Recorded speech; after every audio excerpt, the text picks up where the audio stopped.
Bonjour à tous, vous êtes avec Mélanie Ferrier pour l'actualité des devises du FX du mardi 6 octobre.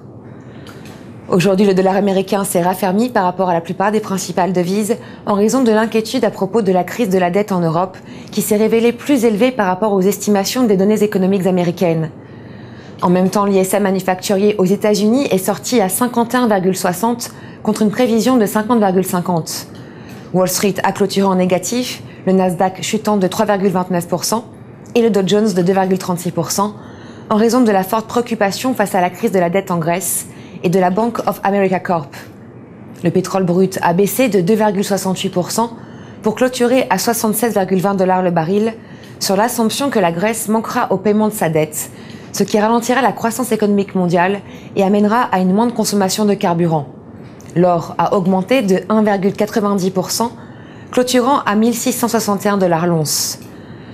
L'euro a chuté sur 10 mois contre le dollar américain et de plus d'une décennie contre le yen, alors que l'aversion au risque s'intensifie et que les actions accumulent des pertes à Wall Street.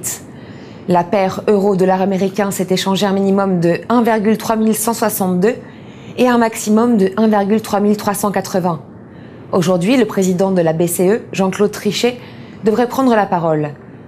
La livre sterling a chuté pour la deuxième journée consécutive face au billet vert, après que les opérateurs aient jugé une expansion surprise de la fabrication au Royaume-Uni insuffisante à empêcher que la Banque d'Angleterre ne fournisse une impulsion supplémentaire à l'économie. La tendance pour la paire reste à la baisse, au cas où elle maintiendrait son niveau de résistance de 1,5730. Mais si la paire casse cette résistance, elle peut encore atteindre le niveau de 1,5950.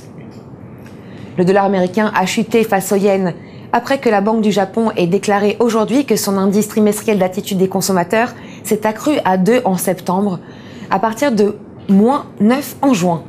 Techniquement, l'échange au-dessous du niveau de 76,80 gardera la tendance haussière et la paire peut tester son support de 76,30. Le dollar canadien a subi la plus forte baisse depuis octobre 2008, tandis que les chefs de file des finances européens se préparaient à peser le risque d'un défaut de paiement de la dette en Grèce. En conséquence, les actions canadiennes ont chuté, entraînées par les sociétés d'énergie et les banques. La tendance pour la paire continuera à être haussière si la paire maintient son niveau de soutien de 1,0350. Et n'oubliez pas de nous rendre visite sur ufxmarkets.com, votre source pour le trading en ligne. Bonne journée à tous.